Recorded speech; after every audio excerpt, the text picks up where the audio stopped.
Auzubillahi minash shaitani rajim. Bismillahirrahmanirrahim. Alhamdulillah wa salatu wa salamu ala asrafil sayyidina Muhammad wa ala alihi wa sahbihi wa sallam. Subhanallah, alhamdulillah, la ilaha illallah. Allahu akbar, Allahu akbar, Allahu akbar, la hawla wa la quwwata illa billahil azim. A dá ọpẹ́ fún Ọlọ́run ọba àjọkẹ́ ayé, ọba àṣàkẹ́ ọ̀run, ọba tó ti wà kí gbogbo ayé tó wà, ọba tó máa bẹ nígbà tí ò sí ẹ̀dá kankan mọ́, ọba tó dá ikú tí ò ní kú, ọba tó dá àrùn tí ò rùn, ọba tó dá ìgbéraga tóun gan tó wá jẹ́ ẹni tó jẹ́ pé òun ló tún dá táwọn èèyàn tó wá ń jà fún ìgbéraga náà. Allahu akbar kabira jalla jalaluhu wal kirami.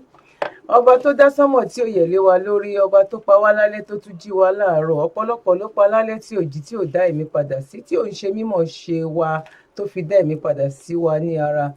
Bí ò bá jẹ́ wípé àánú Ọlọ́run ọba lórí èmi àti yín níbikíbi tí ẹ ti ń wò mí, tí ẹ ti ń gbọ́ mi. Àti ara Ọlọ́run Allah subhanahu wa ta'ala, akí ànábì wa Muhammad sallallahu alayhi wa sallam, kíkẹ́ àti gẹ́ Ọlọ́run ọba kó lọ máa bá síwájú wa ọ̀gá wa ní tí Ọlọ́run rán sí wa pé kó wá fi wá mọ̀nà. Àtúbọ̀tán oore náà kó wá jẹ́ ti orí kọ̀ọ̀kan èmi àti yín níbikíbi tí ẹ ti ń gbọ́ mi, níbikíbi tí ẹ ti ń wò mí. Akíra wa ní kí ọlá, ikí ọlá, ikí sọmọ akíra wa lọ́jọ́ ọ̀gbìndì àríkíámọ̀ Allah subhanahu wa ta'ala kó jọ kó yọ̀ǹda ẹ̀ fún wa. Assalamu alaikum wa rahmatullahi wa barakatuh. Àpadà sí aburú ó kéré ó tóbi, ó ń ta ní buy one get five free, kọ́lọ̀ má jẹ́ kó kan èmi àti yín.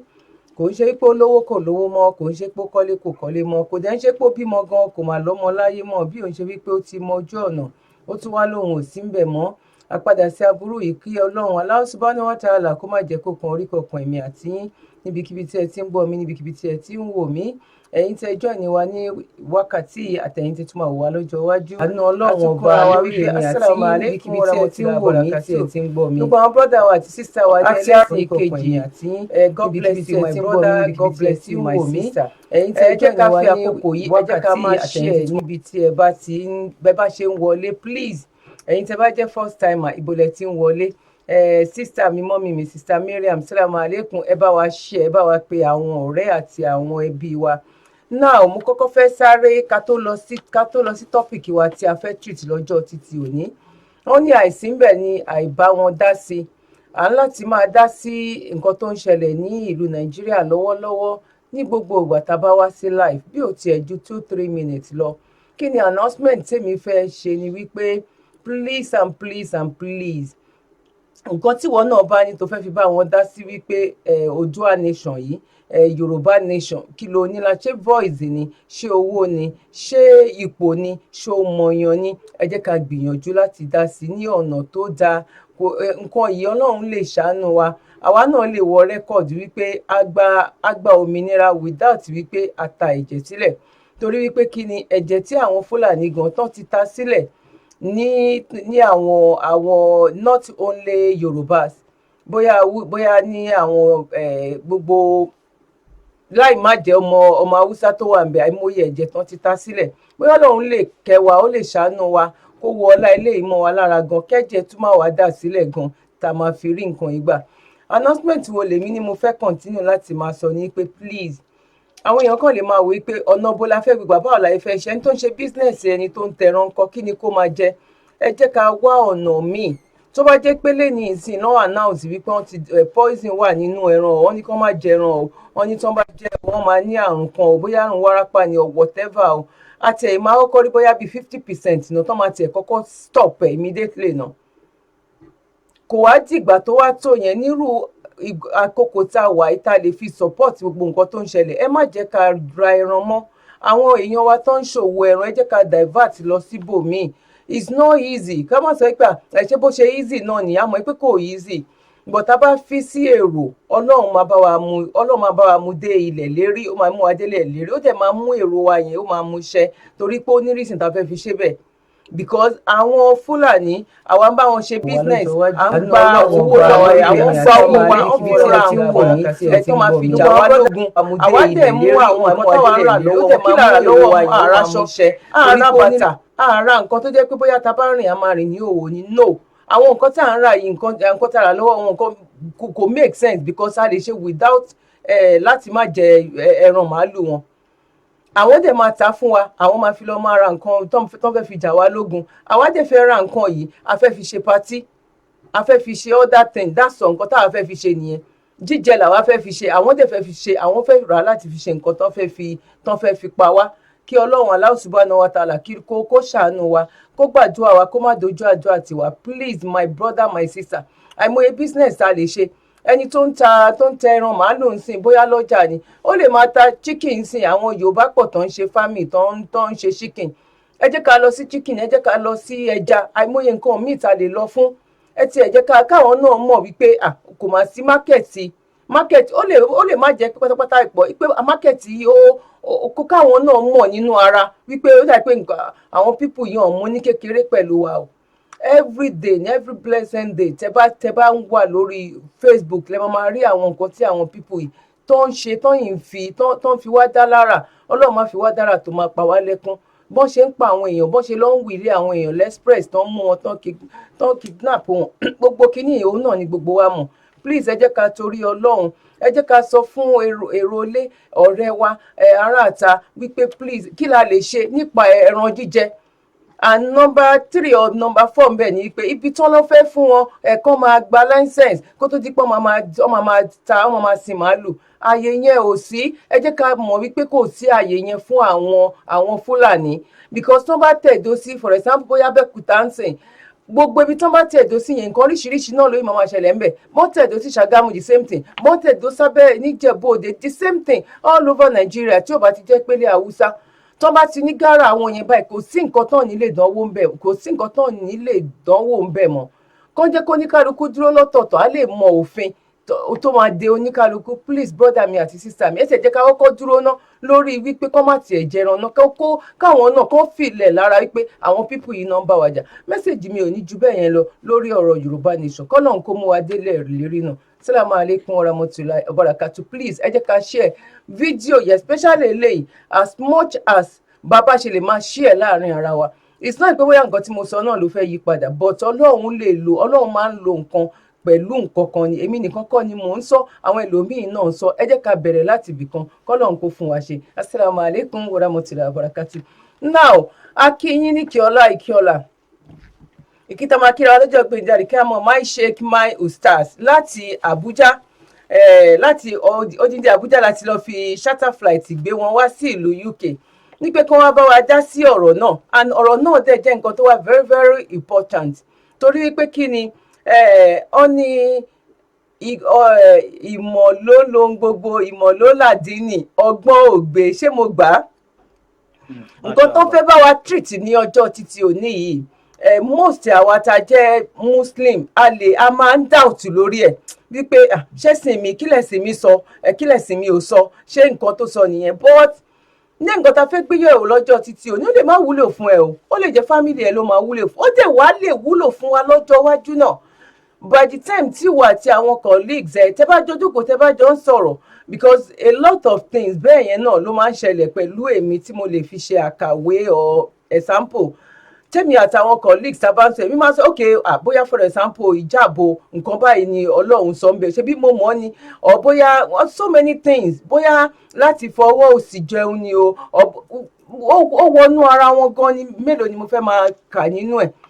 Ẹ mọ̀ pé irú yẹn ṣe it's not pé bóyá téèyàn tó bá wò ó lè wò pé ṣé nǹkan ìṣó concern mi, but ó lè jẹ́ nǹkan tó jẹ́ pé ọjọ́ iwájú ọ bóyá wà àtàwọn ọmọ náà ló máa béèrè lọ́wọ́ ẹ pé mọ́mì mi ǹjẹ́ mo lè ṣe nǹkan báyìí, ìwọ ìkó tí àmọ́ mọ̀ pé o lè ṣe wo nǹkan báyìí ní Islam sọ ń bẹ̀, but you can go further mọ́, o lè lọ ka tírà báyìí báyìí, o lè lọ ka Quran, bóyá Ọlọ́run náà sọ nǹkan báyìí nínú irú nǹkan bẹ́ẹ̀ yẹn. Òun la fẹ́ gbéyẹ̀wò lọ́jọ́ títí òní. But brother mi àti sister mi, ẹ̀yin tẹ́ bá jẹ́ first timer, ẹ jẹ́ ká mọ̀ pé first timer ní ẹ type orúkọ yín, ibo lẹ ti join wa, ṣé Nàìjíríà ni, ṣé Amẹ́ríkà ni, ṣé London ni, all over the world ibi tẹ́ bá ti join wa, ẹ jẹ́ ká mọ̀ ibi tẹ́ ti join wa. Ṣẹ̀dẹ̀ wá rí wípé love àti like yẹn ọ̀fẹ́ ni, Facebook ò tí bẹ̀rẹ̀ sí ní máa charge wa. Bàbá ṣe ń sọ̀rọ̀, ẹ̀yin náà máa click love àti like so that a máa mọ̀ wípé ẹ̀ ń communicate pẹ̀lú wa. Ẹ̀yin tẹ́ bá dẹ̀ ti like page wa lórí Facebook, Dr. Zabby Talk Show lórí Facebook, ẹ follow wa kẹ́dẹ̀ like, a wà lórí Instagram, bẹ́ẹ̀ náà dẹ̀ la wà lórí YouTube. Ẹ wá wa lọ sórí YouTube, ẹ máa rí àwọn gbogbo àwọn videos tá a ti ṣe sí ẹ̀yìn ń bẹ̀ so that ẹ máa ní àǹfààní láti lè lọ wò ń bẹ̀ kẹ́dẹ̀ bá wa subscribe Jazakallahu khairan. Orúkọ tèmi ò tí yí padà, Dr. Zabby Sanusi, ayaba olórí Sanusi. Bismillahirrahmanirrahim. Alhamdulillah, my sheikh, my brother, my ustaz. Màá fẹ́ kẹ́ introduce ara yín sí wa díẹ̀. Ibo lẹ ti join wa, kó tẹ̀ bá jẹ́ pé mo ti ṣòwò fún ẹ̀ gan wípé láti Àbújá ní àjẹ́ ti gbé síwájú yín náà ẹ̀pá Àbújá. Ẹ bá wa introduce ara yín. Ta ni yín fún àwọn tó ń wò wá? Ta ni ẹ̀yin gangan? Ibo lẹ ti join wa? Ilé kéwú wo lẹ lọ? Àwọn ilé ẹ̀kọ́ níwọ̀nba tí ẹ lọ tẹ wá fi ní àwọn idea báyìí. Àti kí lorúkọ page yín náà tó bá yẹ pé bóyá àwọn olólùfẹ́ wa tán tí mọ̀ yín tẹ́lẹ̀tẹ́lẹ̀ tó bá fẹ́ follow yín in case of another topics. Kọ́lọ́hún kó ṣe dáadáa fún wa. Assalamu alaikum warahmatullahi wabarakatuh, brother. Assalamu alaikum warahmatullahi ta'ala wabarakatuh. Mo kí gbogbo àwọn olólùfẹ́ tí wọ́n ń wò mí ní gbogbo ibikíbi ní Nàìjíríà, ní UK, London, ní gbogbo orígun mẹ́rẹ̀ẹ̀rin àgbáyé. Mo kí ní kíkí ọlá wípé assalamu alaikum warahmatullahi ta'ala wabarakatuh. Mo sì kí sísítà mi náà tí wọ́n jẹ́ olùtukọ̀ ètò yìí, Dr. Zabby Sanusi, kọ́lọ́hún kó túnbọ̀ máa wà pẹ̀lú yín. Bí máa ṣe àìní máa ṣe Ọlọ́run ní fi ṣe àdánwò fún yín. La ilaha illallah. Èmi ní Abubakar Suleiman.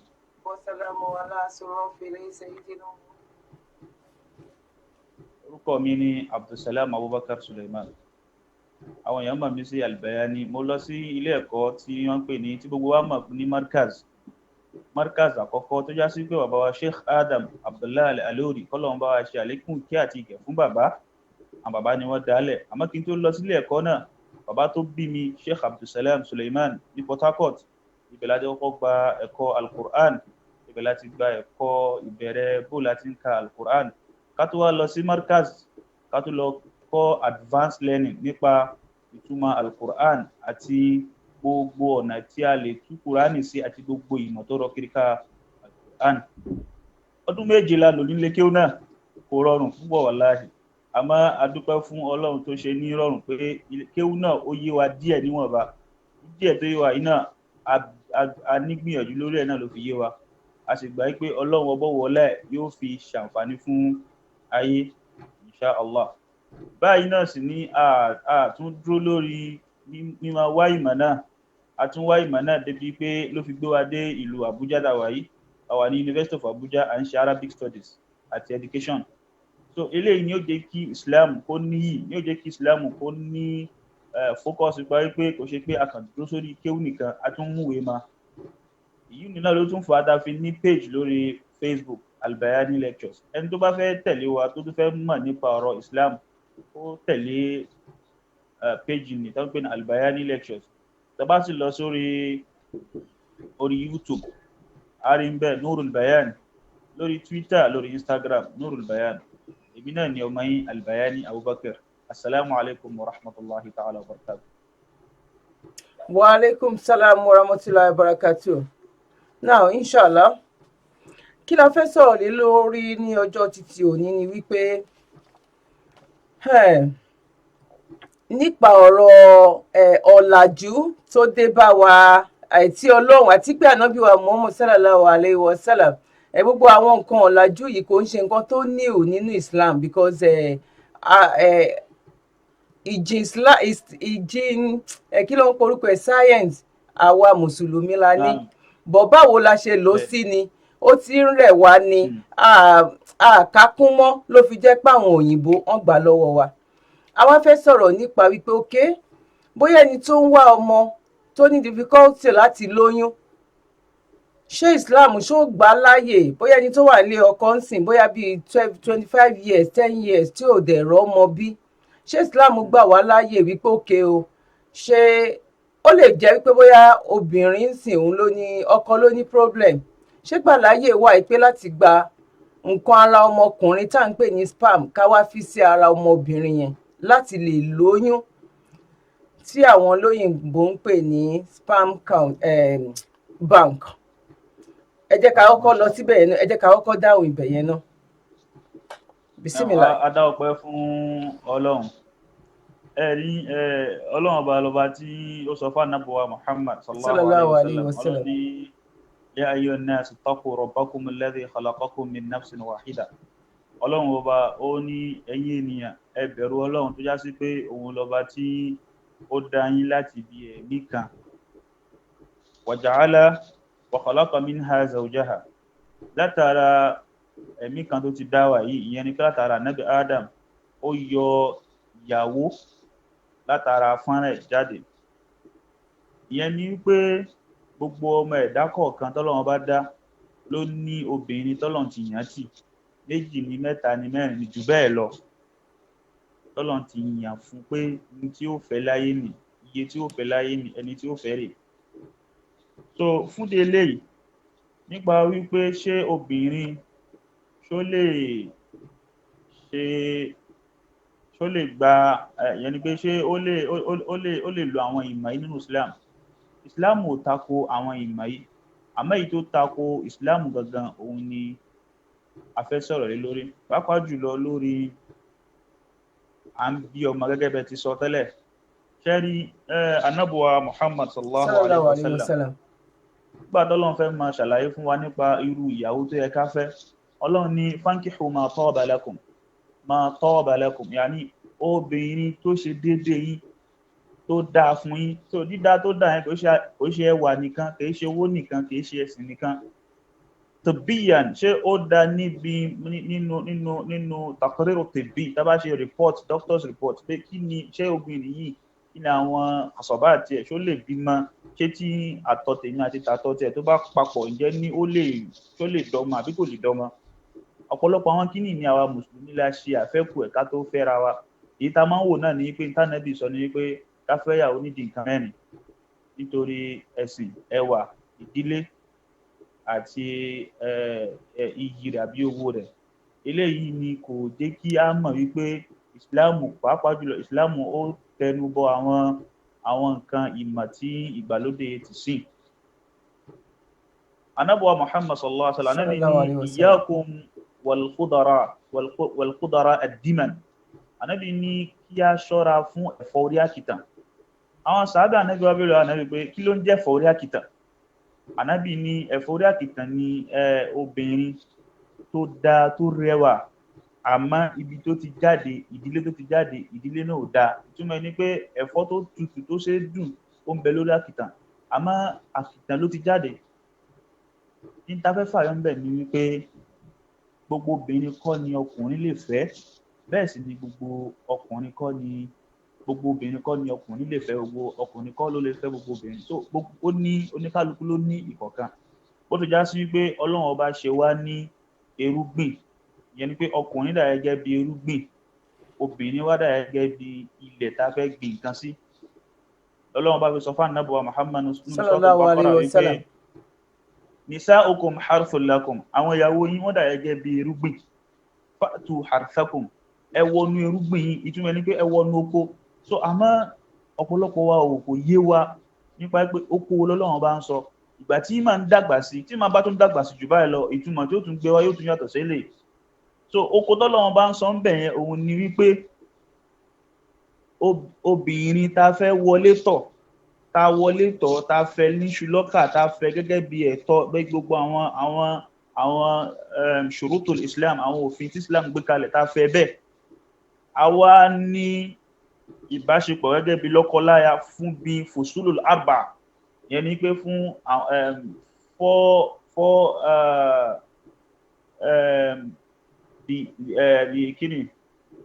fusulul arba yìí, òun ni winter, summer, tí gbogbo ẹ̀ wá pé mẹ́rẹ̀ẹ̀rin ni tó pé, tí obìnrin ni ò ní oyún, ká mọ̀ wípé nǹkan kan ń ṣe ọkùnrin, nǹkan kan sì ń ṣe obìnrin.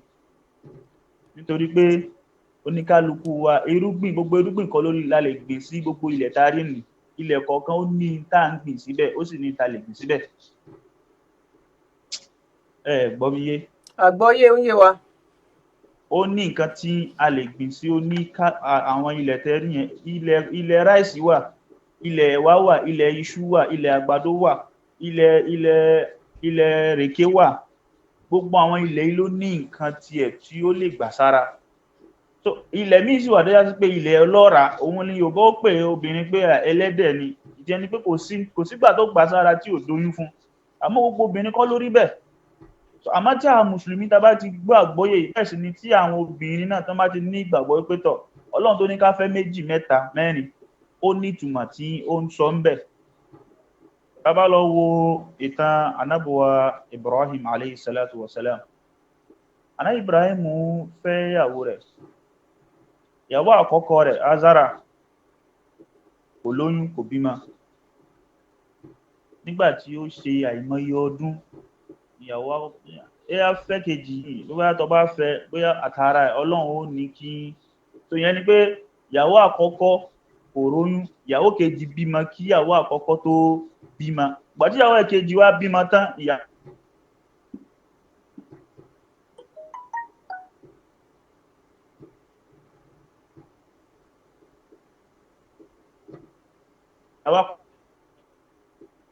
Assalamu alaikum. Eléyìí ó ń jẹ́ bí àkàwé tó súnmọ́ ara wọn nípa ọ̀rọ̀ à ń bímọ àti lọ gangan nípa ọ̀rọ̀ àbímọ yìí ni pé kí náà ń pè ní nikah, kí náà ń pè ní à ń fẹ́ra ẹni nínú Islam. Nikah gbọ́dọ̀ ní àwọn òfin mẹ́rin. Àwọn òfin mẹ́rin yìí tí ó bá ti sí ń bẹ̀ gbogbo science tàbẹ́ ṣe, gbogbo surrogacy tàbẹ́ ṣe, gbogbo kò zero ni. Àkọ́kọ́ ń bẹ̀ la nikaha illa bi waliyyin, a lè fẹ́ ọmọ, a lè súnmọ́ obìnrin, yẹn ni pé obìnrin ò tí dẹ̀tọ́ wa ká súnmọ́ illa bi waliyyin àfi kí a rí guardian ẹ̀. Lẹ́yìn guardian ẹ̀ sadaqa, ká fún ní sàdáàkì ẹ̀. Lẹ́yìn ní shahidain, àwọn ẹlẹ́rìí méjì. Lẹ́yìn náà mahal, ibi ta fẹ́ gbéyàwó sí. Eléyìí ni àwọn òfin àkọ́kọ́ tí ó de gbogbo bóyá IVF la fẹ́ ṣe ni o, bóyá IUI la fẹ́ ṣe ni o, bóyá surrogacy la fẹ́ ṣe ni o, èyíkéyìí tí a bá fẹ́ ṣe ń bẹ̀. Torí pé Ọlọ́run ní fankihuhunna bi izni ahlihinna. Ká tó wọlé tọ obìnrin pé a fẹ́ ṣí láṣọ wò, gbogbo àwọn òfin yìí gbọ́dọ̀ pé. Àmọ́ nínú ìmọ̀ ìgbàlódé tí ó ń ṣẹlẹ̀ yìí, àwọn òfin yìí ò sí ń bẹ̀. Òun ló wá ń dá awuyewuye, ló ń dá bálíbálà kalẹ̀ sí lákàá wa pé kíní yìí ó lè wọ́ọ̀kì nínú Islam náà. Islam sọ̀rọ̀ ẹ̀ dáadáa nínú Quran. Tẹ́ bá lọ wo nínú àwọn nǹkan téèyàn fi ń bí ọmọ, nínú àwọn ọ̀nà téèyàn lè bímọ lásìkò tá a wà fún ẹni tí Ọlọ́run ò fún ọmọ, k'Ọlọ́run kó fún gbogbo wa lọ́mọ bí. Ọmọ alálùbáríkà, ọmọ tí yóò gbẹ̀yìn tẹ́ǹṣe, ọmọ tí yóò gbé ògo ẹbí yọ, ọmọ tí yóò gbé Islam ga. Oníkan Ọlọ́run kó fún gbogbo àwọn tí wọ́n ń wá ọmọ. Wala la ilaha illallah. Àmín. Wala Muhammadu Rasulullah. Ẹ̀rí nínú àwọn ọ̀nà téèyàn lè fi wá ọmọ òun ni IUI. IUI òun náà ń pè ní intrauterine insemination. So òun ni kí wọ́n gba àtọ̀ ọkùnrin yẹn, tán gba àtọ̀ ọkọ. Tán bá ti wá gba àtọ̀ ọkọ, wọ́n wá tọ́jú ẹ̀, wọ́n ṣe dáadáa, wọ́n gbé sínú wọ́nbù, inú àpòlùkẹ́ ìyàwó. Kò sí àlébù ń bẹ̀. Islam fọwọ́ sí dáadáa. Àmọ́ kí wọ́n lọ sínú bank, gẹ́gẹ́ bẹ́ ṣe bèèrè ní, kí wọ́n lọ sínú bank, okay, wọ́n á lọ nú báǹkì, wọ́n á lọ ra àtọ̀ ń bẹ̀.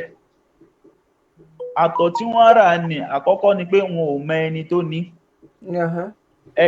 Ẹ̀kejì òun ni wípé ẹni tó ní ọkùnrin ni. Ẹ̀kẹta ń bẹ̀ ó ní pé àwọn òfin mẹ́rẹ̀ẹ̀rin tó de pé kí obìnrin kó tó lè di ẹlẹ́tọ̀ ọkùnrin àbí kí ọkùnrin tó lè di ẹlẹ́tọ̀ obìnrin kò pé sí lára. Àmọ́ problem tó wà ń bẹ̀ ni pé nǹkan ọmọkùnrin ẹ̀ ò wọnú nǹkan ọmọ obìnrin ẹ̀, òun ló ń dá wàhálà lẹ̀. Walakin nínú ìmọ̀ kan wọ́n pè ní usulu din, usulu al-fiqh, the jurisprudence of religion. Ó ní idha wujida ash-shartu wajaba al-hukmu alayhi. Tá bá ti rí àwọn òfin, àwọn terms àti ethics tó pé kíní ó lè já sí kíní, a já sí pé òfin ti di ọ̀ranyàn lórí kíní yẹn nìyẹn. Nǹkan ọmọkùnrin ó wọnú nǹkan ọmọ obìnrin, a máa rí àtọ̀ alátọ̀ nínú nǹkan ọmọ obìnrin olóbìnrin. Gbọ́ mi yé Dr. Zabi. Àgbọ́yé gbogbo iléeṣẹ́ ń gbọ́ wọn, tẹ́ bá ń gbọ́ wọn ẹ jẹ́ ká rí love ká rí like, bẹ́ẹ̀ ni mi mú ń gbọ́ yín. Gbọ́ mi yé dáadáa fa. Ìyẹn ni pé àtọ̀ alátọ̀ ó wà nínú nǹkan obìnrin olóbìnrin. So bí àtọ̀ ní ti wà ń bẹ̀ nìyẹn tán pè ní sperm yẹn tó ti wà ń bẹ̀ nì, ó ti sọ obìnrin yẹn di oníṣìná. Àmọ́ ṣìná yẹn a ní pé ní ṣìná pé ma'nawiyan bal majaziyan. A lè pé ó ṣe ṣìná tàrà wípé àtọ̀ tó gbà tó fi sínú rẹ̀ yẹn, nǹkan tí a fẹ́ kó ṣẹlẹ̀, tí Islam ò fẹ́ kó ṣẹlẹ̀, ó ti wá padà ṣẹlẹ̀. Nítorí gbogbo àwọn kíní in tí Islam ń sá fún ni alwiratha, ta ló fẹ́ jogún. Ẹ̀kejì an-nasab, ẹbí, mọ̀lẹ́bí, ìran wo la fẹ́ fi irú ọmọ bẹ́ẹ̀ tá bá bí, ìran wo la fẹ́ fi tì sí. Ẹ̀kẹta ń bẹ òun náà ni ijtima'iyya, that is society, kí society má bàa bàjẹ́. Nígbà t'Ọlọ́hun bó sọ̀rọ̀ nípa ìran, nípa pé ìran ọmọ tí a fẹ́ bí, ìran wo la fẹ́ fìtì sí. Ọlọ́run ní yusikumullahu fi awladikum alwaladu lil firash. Ànábì ní alwaladu lil firash. Ọmọ tẹ́rí ni ẹni tó ní àtọ̀ ló lọ́mọ, kò sọ̀rọ̀ pé mo wá fẹ́, ìgbà tí mo wá fẹ́ ó gbóyún kan wá láti ta, ọmọ tó wá gbọ́ láti ta ó ti dọmọ tèmi náà. Lá, ọmọ rẹ ní pípè, àmọ́ kò lè jẹ́ bàbá, ìwọ kọ́ ni bàbá ẹ̀. Al-Qur'an fi ní ud'uhum li abaihim, ẹ fi orúkọ bàbá wọn pè wọ́n, huwa aqsatu inda Allah, òun ni ó pé jù lọ́dọ̀ Ọlọ́run. So látara pé Kùránì Ọlọ́run fẹ́ sọ nǹkan tí wọ́n ń pè ní ìran, Ọlọ́run ní la taqrabu zina. Torí pé tàbá tí ṣẹ́rísì náà ò ṣe kò túmọ̀ sí pé tí àtọ̀ bá ti ń wọnú, tí nǹkan ọmọkùnrin bá ti wọnú, tí kálámù bá ti wọnú tàdá, ìyẹn kọ́. Tí kálámù fẹ́ gbé jáde tó bá wọnú tàdá, tó bá ti kán sínú tàdá, gẹ́gẹ́ bí irú eléyìí tí ó ń ṣẹlẹ̀ lásìkò yìí, ó ti túmọ̀ sí ṣìnà. Dr. Zabi, ṣé à ń gbọ́, a wà pẹ̀lú yín, à ń gbọ́ yín. So ó ti túmọ̀ sí ṣìnà. Ọlọ́run fi ní la taqrabu zina, ká má súnmọ́ àwọn nǹkan, gbogbo nǹkan tó lè fa ìbàjẹ́ ní àwùjọ. Innahu kana fahisha. Fahisha yìí orúkọ family name gbogbo ìran ìbàjẹ́ tá bá mọ̀ ni. Tẹ́ bá lọ wo àwọn ọmọ tó bá bí látara gbogbo àwọn nǹkan wọ̀nyí tí a sì máa kà síwájú yìí, ó ní pé àwọn ọmọ náà wọ́n lè lálùbáríkà, wọ́n lè màwé, kò sí nǹkan tí wọ́n lè dà, àmọ́ òbí ò ní jèrè wọn. Òbí kò ní jèrè wọn. So ẹlẹ́ẹ̀kejì nípa wìrásà, ọmọ tó fẹ́ jogún inheritance, ṣé irú ọmọ bẹ́ẹ̀, ṣé bàbá ẹni tó, ìyá tó bí ọmọ ta ló fẹ́ jogún, tó fẹ́ jogún ẹni tí wọ́n ra spam ẹ̀ ní báǹkì ni, àbí ta ló fẹ́ jogún ẹ̀. Al-Qur'an ni yusikumullahu fi awladikum, ọmọ tẹ́ bí gangan. Ọlọ́run ṣe yín, ó ń sọ àsọtẹ́lẹ̀ fún yín, ó ń ṣe wáàsí fún yín pé kí lẹ fẹ́ fi kalẹ̀ fún wọn ní ogún, kí lọmọ yẹn fẹ́ jogún, kó máa di pé ọmọ àlè, ìlú tó ń tòrò, ọmọ àlè bẹ̀ ni ò tí ìdàgbà. Gbogbo nǹkan tó ń ṣẹlẹ̀ láwùjọ, pàápàá jùlọ ní Nàìjíríà, Fúlàní kò ṣe Fúlàní, herdsmen káàkiri, gbogbo nǹkan tó ń ṣẹlẹ̀, ọmọ àlè ni gbogbo wọn. Látara àwọn ìmọ̀ tí a gbà, tí a máa pàpín rẹ̀ tó náà ni gbogbo àwọn nǹkan wọ̀nyí. Nípa society, kí society má bàa wà littered, Ọlọ́run ní pé la tufsidul arda ba'da islahiha, ká má báyé jẹ́ nígbà t'Ọlọ́run ti lóhun ti tún ayé ṣe. Wala tabghil fasada fil ard, Ọlọ́run ní ká má ṣe ìbàjẹ́ lórílẹ̀ ayé. So gbogbo ọ̀nà tá fi ń bí ọmọ, gẹ́gẹ́ bí àpèjúwe náà, ohun nínú ẹ̀ náà ni IVF. Nínú ọ̀nà tá lè fi bí ọmọ, òun ni IVF. IVF yìí òun ni kí wọ́n gba àtọ̀ ọkùnrin, ìyẹn àtọ̀ ọkọ, àti ẹyin ìyàwó wọ́n wá dà pọ̀, wọ́n ó ṣe ìmọ̀ wọ́n wá dà padà sínú àpòlùkẹ́ ìyàwó ni. Mo fẹ́ kí gbogbo wa ká lè mọ̀, ká lè wà sensitize, ká lè ní ìmọ̀ díẹ̀ nípa àwọn nǹkan tá à ń sọ. Torí ẹlòmíì kàn ń gbọ́ ni kò mọ̀ kí ló ń jẹ́ bẹ́ẹ̀, wọ́n náà ń ṣe. So tán bá ti gba àtọ̀ ọkọ àti ẹyin ìyàwó, wọ́n ó dà pọ̀, wọ́n ó ṣe ìmọ̀ lọ lára ẹ̀, wọ́n wá dà padà sínú àpòlùkẹ́ ìyàwó, yóò máa wá dàgbà lọ bẹ́ẹ̀. Irú ọmọ tán bá bí ń bẹ̀, ọmọ wọn ni Islam fọwọ́ sí, nítorí pé àtọ̀ ẹni tó fẹ́ níṣu lọ́kà àti ẹyin tí wọ́n fẹ́ níṣu lọ́kà òun ni wọ́n dàpọ̀ yẹn.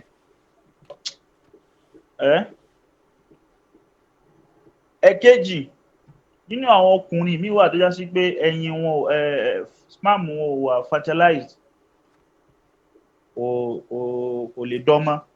Wọ́n á ní kí wọ́n lọ ra sperm ní bank. Tán bá ti wá rà á, ó dà pọ̀ mọ́ sperm tiwọn.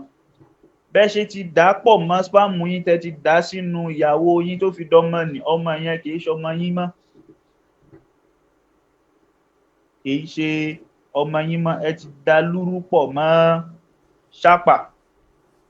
Èyí tó wá gbajúmọ̀ jù láyé ìsìn, torí pé àtàrà ẹ̀ àwọn èèyàn ń dolówó, wọ́n ń rówó ń bẹ̀, òun ni surrogacy, ta'jirul arham, kí a máa yá àpòlùkẹ́ lò. Àbí ká máa sanwó fún ẹni tó fẹ́ gbé ọmọ, pé mi ì fẹ́ ṣe wàhálà oyún gbígbé àbí kíní. Wọ́n wá pe ẹnìkan. Kí ni Islam sọ lórí ẹ̀? Inshallah a tún máa tẹ̀ sí ètò náà. Ní ìmọ̀ bóyá ẹ ní ìbéèrè lórí àwọn nǹkan tá ti wí. Lórí èyí tẹ́ sọ ń bẹ̀ yẹn wípé tó bá jẹ́ wípé ṣé ń gbọ́ mi ṣá? Náà mo wà pẹ̀lú yín inshallah. Wípé ọmọ tí wọ́n bá gba sperm ẹlòmíì láti lè fi sí ara ìyàwó, wípé wọn ò ní jèrè ẹ̀, kí ni ẹ mí níbẹ̀ yẹn wípé wọn ò ní jèrè ẹ̀? Àti wípé ṣé Islam ò fún wa láyè ń bẹ̀ yẹn láti lò yẹn? Ó lẹ́yọ kan tí Islam fún wa láyè. Islam ò fún wa láyè pé ṣé mọ̀ pé àwọn méjèèjì ń sìn, tó bá yẹ pé kò sọ́nà àbáyọ fún wọn, kí lọ́nà àbáyọ fún wọn nírú ibẹ̀ yẹn? Àti wípé wọn ò ní jèrè ẹ̀ yẹn, irú jíjèrè yẹn ń sìn, wọn ni kò ń ṣe ọmọ téèyàn fi ara ẹ̀ bí gan, pàápàá gan, kọ́lọ́run jẹ́ àjèrè gbogbo ọmọ. Wàá rọ̀ ọmọ tó jẹ́ pé èèyàn fara bí gan, tó jẹ́ pé òun gangan kọ́ ló máa ṣe ojú, ló máa ṣẹ̀yìn fún èèyàn, tó jẹ́ pé ọmọ téèyàn kàn mọ̀ ládùúgbò, téèyàn ṣe dáadáa fún, tó mú èèyàn bí ìyá. Òun ló a rí ẹni tó jẹ́ pé ọmọ ọ̀dọ̀, torí pé ó tọ́jú ọmọ ọ̀dọ̀ ẹ̀, lọ́mọ ọ̀dọ̀ ẹ̀ ṣe mú wá sílùú òyìnbó, tó dẹ̀ ní àwọn ọmọ tán wà nílùú òyìnbó, táwọn ọmọ yẹn ò dẹ̀ bìkítà fún ìyá wọn. Ẹni tó ti jọmọ ọ̀dọ̀ lọ́dọ̀ ẹ̀ rí ló rántí pé lágbájá, pẹ̀lú gbogbo ìyà tí ìyá yìí tó jẹ lórí àwọn ọmọ ẹ̀ wà ní pòsíṣàn láti mú wọn wá sílùú òyìnbó, wọn ò dẹ̀ mú ìyá ìwà. Òkè, máa dẹ̀ mú ìyá ìwà because olóore mi nìyá yìí. Allahu Akbar. Now èyí tẹ́ wá sọ yẹn sì ni mo fẹ́ kẹ́ láyé wa wípé irú ọmọ yẹn kí ni reason tán sọ wípé ò ní jèrè ẹ̀? Bismillah. Tẹ́ bá lọ wo ìtàn ànábì Nuh alayhi salatu wassalam, Ọlọ́run, ìtàn yẹn gùn púpọ̀ àmọ́ ní ṣókí. Nígbà tí ànábì Nuh ń pe ọmọ ẹ̀, ó ní ya bunayya irkab ma'ana, ọmọ yìí máa bọ̀ wá wọnú ọkọ̀ láì. Àmọ́ ó ní sa'awi ila al-jabal, òkè ni màá máa lọ síbẹ̀, ya'simuni min al-ma', yóò sọ mi kúrò níbi ìparun lẹ́nu. Nígbà tí gbogbo ẹ̀ ṣẹlẹ̀, tí ọmọ parun, ìyàwó parun, gbogbo wọn parun, ànábì Nuhu àtàwọn tí wọ́n gbàgbọ́ ló wá kù. Ànábì Nuhu wá ní ya Rabbi, Ọlọ́run ọba mi ò, inna ibni mimman, ọmọ mi ń bẹ́nu àwọn tó parun. Ọlọ́run wá fún lésì wípé innahu laysa min ahlika, kìí sọ dókítọ̀ dáadáa. Ọlọ́run fún lésì wípé innahu laysa min ahlika, kìí sọ ọmọ rẹ̀, ọmọ bíbí rẹ̀ wà ànábì Nuhu kọ́, tó dé pé gbogbo àtọ̀ ànábì Ọlọ́run ọba mímọ́ ni, gbogbo ẹ̀jẹ̀ àwọn ànábì Ọlọ́run ọba ló mọ́, kò sí dọ̀tí ń bẹ. So Ọlọ́run kọ́ wa lẹ́kọ̀ọ́ ńbẹ̀ látara pé ìyàwó ànábì Nuh ó ṣe bákan. Naam, nígbà tó lọ́wọ́ tún wá sọ nínú sura ó ní wa daraba Allahu mathalan lilladhina amanu imra'ata Nuhin wa imra'ata Lut كانتا تحت عبدين من عبادنا صالحين فخانتاهما ẹgbọ́. So àwọn méjèèjì ìyàwó ànábì Lútù ìyàwó ànábì Núhà wọ́n bẹ ìyàwó ànábì ni wọ́n, àmọ́ wọ́n ṣe khiyana ni pé kíyàn ṣe èrú, wọ́n ṣe èrú bákan pẹ̀lú ọkọ ni wọ́n fi jèrè ọmọ. Ọ̀rọ̀ mi yé yín. àgbọ́yé tí ànábì Núhà yẹn ọmọ ànábì Núhà tó panu yẹn ọmọ kìí ṣe ọmọ ànábì Núhà, ànábì Núhà kọ́ ló bí, àwọn ànábì Núhà kọ́. Bẹ́ẹ̀ ni ìyàwó ẹ̀ ń ṣe nǹkan míì, Ọlọ́run sì sì sọ́nù Kùránì pé fakhanatahuma ó ṣe ìrú pẹ̀lú ọkọ. Bẹ́ẹ̀ ni ìyàwó ànábì Lútù náà òun náà ṣe ìrú pẹ̀lú ọkọ. Tá bá wo àyà yìí, ẹni tí yàtọ̀ sí insemination sí IVF yàtọ̀ sí pé à ń lo ọ̀nà bí ẹni tí ó ṣe dáadáa pẹ̀lú ọkọ yóò dúró tí ó kò lè jèrè ọmọ. Àkọ́kọ́ nìyẹn, tí ó ṣe dáadáa pẹ̀lú ọkọ, tí ó lo inú kan, tí ó lo gbogbo ìran dáadáa pẹ̀lú ọkọ ẹ̀, ọ̀nà àti jèrè ọmọ ẹ̀ yóò náró. Àfi tọ́lọ́run bá kẹ́, tọ́lọ́run bá fẹ́, tọ́lọ́run fẹ́ fi ṣàpèjúwe. Ṣé yín? So then ẹlẹ́ẹ̀kejì ń bẹ òun ni pé ọmọ tá bí ta lọ gba àtọ̀ alátọ̀ ní bank tá bí àmọ́ irú àtọ̀ tó jẹ́. Ànábì wa Muhammad sallallahu alaihi wasallam, ànábì ní al-irqu dassas, al-irqu dassas, ìyẹn ni pé there is genes, àwọn genetics, ibẹ̀ ni tá bá ti fẹ́ sọ̀rọ̀ DNA, ibẹ̀ ló ti wọlé pé ọmọ tẹ́ fẹ́ bí ni ó ní àtọ̀ tó ń bọ̀ ní ó níbi tó ti ń bọ̀, ó sì ní tán ṣe ìran máa tán ṣe jẹ́ ìran, bóyá wèrè náà ń yáàrí wọn tán bá ti pé 50, bóyá wọ́n ń kú ni, bóyá gbogbo nǹkan tó ń ṣẹlẹ̀ sí wọn ni yóò máa ṣẹlẹ̀ sí ọmọ tẹ́ fẹ́ bí látara wípé ẹ̀kan lọ gbà tọ́ ń bí tẹ́ mọ́ bátọ̀ ní ṣe jẹ́. Ṣé mi yé yín? Then ẹlẹ́ẹ̀kẹta ń bẹ ní pé yaf'alullahu ma yasha, bó bá ṣe wu Ọlọ́run ní máa ń ṣe nǹkan, ó máa ń fi ń ṣọlá ń gbà míì, pé ìyàwó ó ṣe dáadáa pẹ̀lú ọkọ ó ṣe dáadáa káyà, ó bímọ alálùbáríkà, ọmọ ó sì di pé yóò kẹ̀yìn sí ìyá, yóò kẹ̀yìn sí bàbá. Àmọ́ irú àwọn ọmọ bẹ́ẹ̀ wọn ò tẹ̀lé ẹ̀sìn náà ni, wọn ò gbọ́rọ̀ Ọlọ́run tọ́lọ́run sọ pé wa qada rabbuka alla ta'budu illa iyyah, má sìn ẹlòmíì àfihàn Ọlọ́run. Wa bil walidayni ihsana, bó tilẹ̀ wù kó jẹ́, kódà kí bàbá rẹ̀ jẹ́ kèfèrí, ó ṣe dáadáa sí wọn. So irú àwọn ọmọ bẹ́ẹ̀ tí wọ́n ya pa kálẹ̀ kékeré, ìyá mi ṣe kíní kan báyìí sí mi, ìyá mi ṣe kíní kan báyìí sí mi, irú àwọn bẹ́ẹ̀ wọn ò tẹ̀lé ọ̀rọ̀ ẹ̀sìn ni. Tán á tẹ̀lé ọ̀rọ̀ ẹ̀sìn ni, wọ́n ó ṣe dáadáa sí bàbá wọn, wọ́n ṣe dáadáa sí ìyá wọn.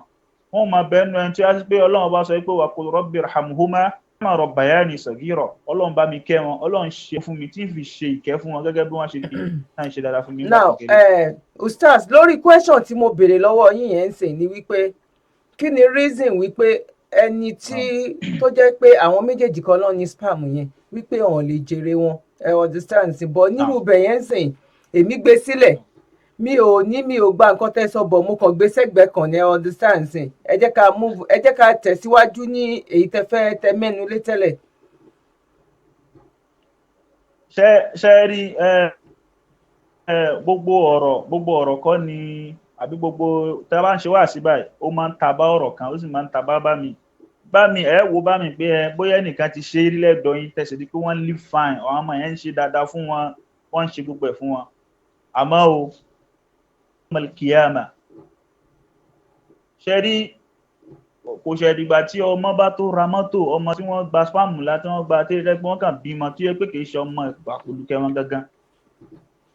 Torí pé tó bá jẹ́ ìgbà alkiyama, gbogbo ọmọ tá bí àti ìyá tó bí wọn àti bàbá tó bí wọn, Ọlọ́run bó gbé gbogbo wọn kalẹ̀ báyìí pé ó yá bó lọ ti bímọ yìí, bó lẹ ti tọ́ ọmọ yìí. ta ló ní ọmọ yìí, ok ta ló lápò lórí níbẹ̀ tó yẹn ẹ bá jẹ́ ká dijọ́ wò náà. ẹ jẹ́ ká tún fojú mi wò ẹ jẹ́ ká fojú mi wò wípé ok ṣèbí ó ní gbogbo nǹkan ti bẹ lórí kádàrá tàbá sẹ́ pé ó ti wà lórí kádàrá ṣé kádàrá nìyẹn ni tàbá Bẹ́ẹ̀ni fọwọ́ fà ẹ mọ̀ pé a tún ti fẹ́ lọ wọnú agbami nǹkan míì nìyẹn but nírú nǹkan tí mo tẹ ẹ sọ má yẹn jẹ́ lèmi fi ń reply pé ẹ má jẹ́ ká wọnú bẹ̀yẹn. Ṣe rí àìrí ọmọ bí ìkánjú tí a fi ń ṣe gbogbo àwọn ọ̀nà táwọn wà ìkánjú ló fà, àìtúntẹ̀lé ìtàn àti tó ti ṣẹlẹ̀ sáwọn ànábì Ọlọ́run ni. Ṣe rí kádàrá ń bẹ, àyànmọ́ ń bẹ. In tí wọ́n ń pè ní kádàrá kò yí ọ̀pọ̀lọpọ̀ wa, àmọ́ ní ìṣẹ́jú kan ní tán pè ní kádàrá ni pé wọ́n ti bí ọlọ́kùnrin ó lè jóbìnrin mọ́,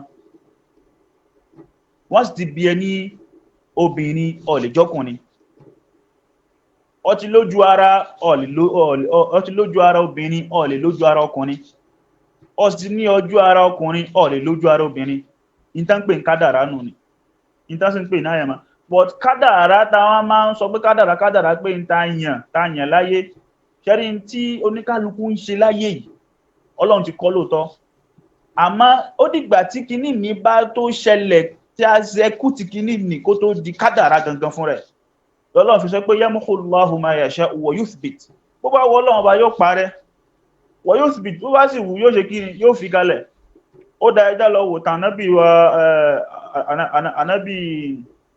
ànábì Ayub nígbà tó rẹ̀ gan.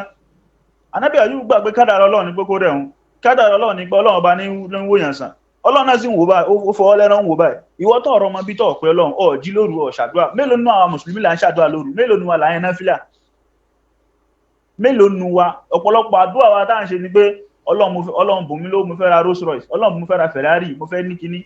Àdúrà àtúbọ̀tán àṣẹ ìgbà tọ́lọ́run mú ànábì nú tí ànábì Àyúbà rí ó dà pé àfi kí n fẹ́nu mi wípé Ọlọ́run tí mo fẹ́ rẹ̀. Ó ní Rabbi inni massaniya dur fa anta arhamur rahimin. Ọlọ́run ọba ìnira ti mú mi, ìwọ lọba tí ń kẹ́ni tó ti ń ṣe àánú fún ni, ṣàánú fún mi. Ẹ wo ànábì Zakariya náà nínú suratu Maryam. Ànábì Zakariya wo bó ní Ọlọ́run ṣebémi ni mò ń bẹ̀ ìwọ Ọlọ́run ní ìrọ́pò àwọn èèyàn pé Ọlọ́run ṣe dáadáa fún lágbájá, Ọlọ́run ṣe dáadáa fún lágbájá, Ọlọ́run ìwọ yìí ó sì ń ṣe fún, èmi wá ń bẹ̀ ọ́ pé kó sọmọ fún mi ó ṣe fún mi. Walam aku bi du'a'i rabbi shaqiyya, mi lè ṣe rí ibú látara pé mò ń bẹ̀ pé kí Ọlọ́run ṣe dáadáa fún mi náà. Ó bẹ̀ Ọlọ́run títí ní suratu Maryam, Ọlọ́run ní tọ́ inna nubashshiruka bi ghulamin. Fún tọ́ wí ọ ti wá mọ̀ pé tọ́ inna nubashshiruka, àwọn Ọlọ́run á fún ẹ ní ọmọ kan, a sì ń fún ẹ ní ròdùnú pé á fún ẹ lọ́mọ.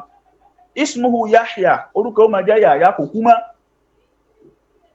Irú ọmọ bẹ́ẹ̀ Ọlọ́run ọba ló pasúnà Yahya, ẹnìkan pasúnà Yahya. So àìtẹ̀lé ìtàn àtàwọn nǹkan tó ti ṣẹlẹ̀ sáwọn ànábì Ọlọ́run, torí tó ṣẹlẹ̀ sáwọn ànábì Ọlọ́run nìyẹn yóò padà ṣẹlẹ̀ sáwọn ọmọ èèyàn tá wà láyé ń sìn. Yóò pè tó gbóhun tó ṣẹlẹ̀ sí wọn yẹn ó ń jẹ́kọ̀ọ́ fún wọn. Gbogbo tí ó sì ṣẹlẹ̀ sáwọn náà sì yóò máa jẹ́kọ̀ọ́ fáwọn tó ń bọ̀. Àmọ́ tá a bá ti tẹ̀lé tó ti ṣẹlẹ̀ sí wọn tẹ́lẹ̀, tá a fẹ́ tẹ̀lé trend yẹn láti débi láti jẹ́ ẹni re, láti fi àtúbọ̀tán ré kalẹ̀, ọ̀nà parun ni o, bí ó ṣe jẹ́ nìyẹn. Now ẹ jẹ́ ká move on lọ sí the next question. Ẹ ti mẹ́nu lé lẹ́ẹ̀kan báyìí sóyá, ẹ jẹ́ ká ẹ tẹ̀síwájú lórí next question tí mo tá ti béèrè papọ̀. Kí ni question yẹn? The legacy number question wo la wà yẹn náà.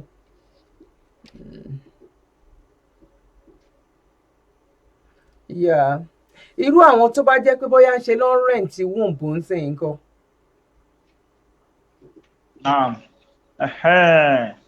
Ṣe rí surrogacy tẹ́rí yẹn, ó pé oríṣiríṣi. Ẹni tí àkọ́kọ́ náà current womb haram ni, haram batan.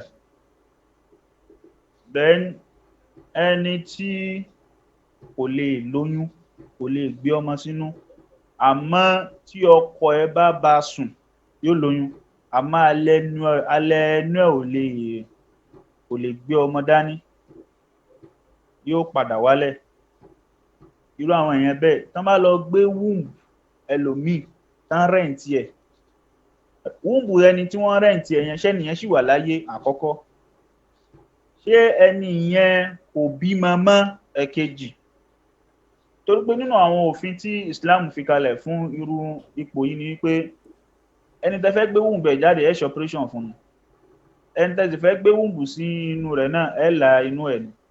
So Islam ò sì rè nǹkan kan bẹ́ẹ̀ ní Islam pé la darara wala dirara, àìkí fi ìnira sọ́ọ̀fù ìnira. Ẹ gbọ́, Ànábì ló sọ bẹ́ẹ̀. Ànábì ní àìkí fi ìnira ká fi wá ìwòsàn fún ìnira.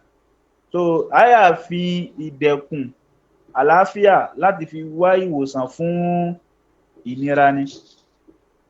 So kí á rẹ́ǹtì womb ìnira kan ni, ká gbé sínú ara ìnira kan ni, ó ti sọ di haram.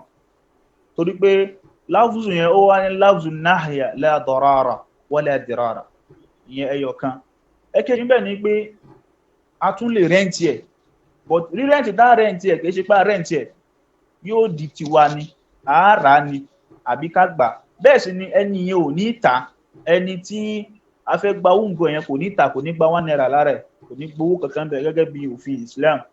Lọ́nà wo òun ni pé ẹni tí ó rẹ̀ tó yá sí pé ẹni yẹn ó rẹ̀ ó wá tí nínú takrir tibbi nínú report, doctor's report wípé ẹni yìí kò lè yé, ó ti fẹ́ kú.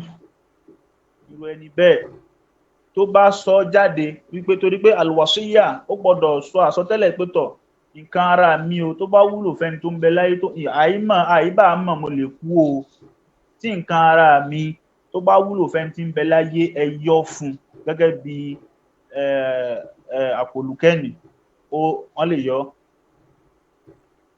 Gbogbo àfáà tó bá ń wò mí láyé, gbogbo ẹni tó bá ń ka tírà dáadáa, wọ́n mọ̀ pé in tí mo wí bẹ́ẹ̀ náà ló ti rí nínú àwọn alfatawa alhaditha, àwọn nǹkan tó ń ṣẹlẹ̀ lásìkò sí tí ò ṣẹlẹ̀ tẹ́lẹ̀.